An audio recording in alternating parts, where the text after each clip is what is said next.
Әлеге гаиләләрне яшьлек кафесына чакыру үзүк символик мәгънәгә ия. Өлкәнәйгән көннәрдә дә моннан күп еллар элек башланган саф хисләрне һәм хөрмәтне озак еллар дәвамында саклый белгән гаиләләрне кабаттан яшьлек иленә кайтару сыман булды бу.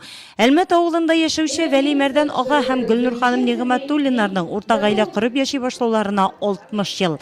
5 бала тәрбияләп олы юлга чыгарганнар. Авыл хуҗалыгы өлкәсендә озак еллар дәвамында намуслы хезмәт куйган Нигъмәтуллиннар. Елларның үткәнен сизми дә калдык. Хәзер бер-беребез өчен тагын да кирәкбез диялар. Евгений һәм Вера Ефремовларның гаилә стажы Нигъмәтуллиннарныкыннан бары 5 елга гына азрак.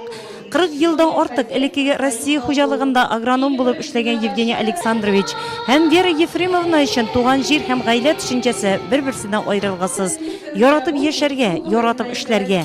Яшәү девизлары шундый Ефремовларның.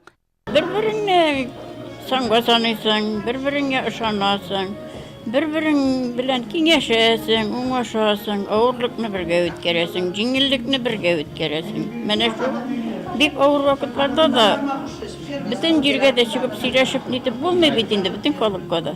Үзара килешәсең, шулай яшисең. Бик матур гомер. Тормыш юлында булды инде безнең эшләгән заманалар. Самый авыр заманаларга килде. Әйме, анда чигендер вакыты булды 5 гектар. Аннан ипи вакытлар бит инде бик күпкә сузылды. Совсем короткая жизнь это. Даже не чувствовали. При отношении, хорошем отношении друг к другу. Незаметно пролетает. Короткая жизнь это совсем. Еще бы столько. Каждый день на работу, заботы, домашние заботы. И вот не замечали. Вроде так и надо было.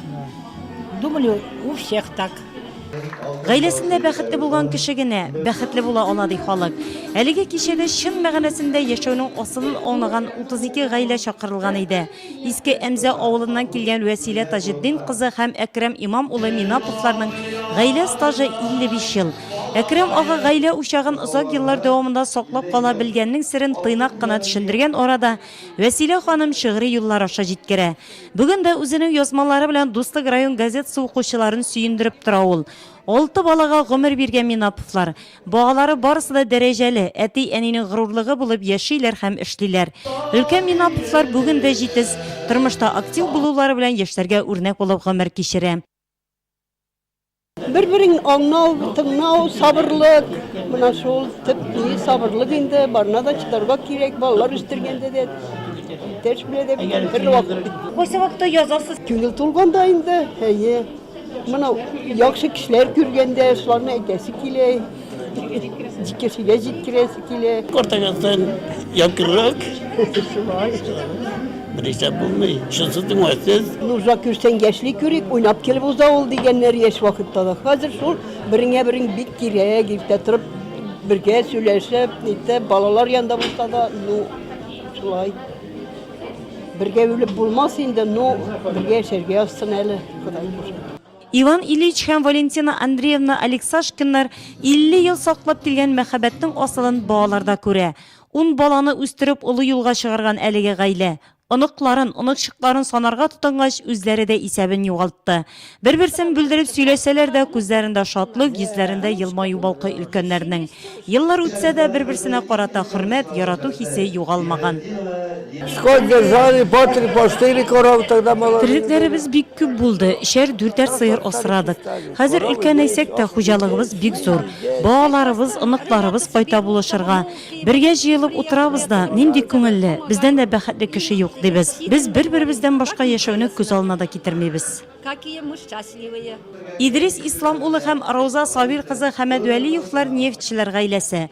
Кара алтын табу берләштерә аларны. Гаилә стажы 50 ел булса, икесенең бергә хезмәт юлы Татнефтьтә 85 елдан артып китә. Бәхетебезне гаиләдә һәм хезмәттә таптык диялар. Нефть ачылган вакытларда аның эше дә күп булды инде, искиткеч. Нурлат без килгән вакытта бер бәләкәй генә авыл иде. Общий алганда нефтяной отраслендә 33 ел эшләдем. 33 ел коллективта эшләдем кешеләр белән. Аллага шөкер. Уңышлы гына булды. Коллективлар һәр вакытта да төрле булды. Үкенмәдем, бик рәхмәтле мен аңарга. Гомерем буе мине кадерләде, саклады. Кичәдә авыл хуҗалыгы, нефть, мәгариф, сәламәтлек саклау өлкәсе, спорт, мәдәният өлкәләрендә тырышып хезмәт куйган, зур казанышлар яулаган гаиләләр хөрмәтләнде. Это мероприятие рекомендовано президентом нашей республики, правительством поддержано. За ваш труд, хезмәтегез өчен, за ваш вклад в Нурлатский район. Я вам низкий поклон. Большое вам спасибо.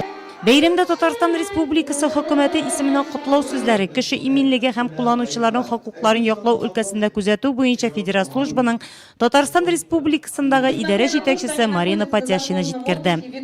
Кроме того, что вы сохраняете лучшие семейные традиции, вы делаете огромное дело для общества, воспитываете правильно своих детей, вносите вклад, посильный вклад, достойный вклад в развитие района. Гаилә бәйрәме генә түгел, районда яшәүче төрле милләт халкының дуслык күперен ныгытучы чара булды әлеге кичә.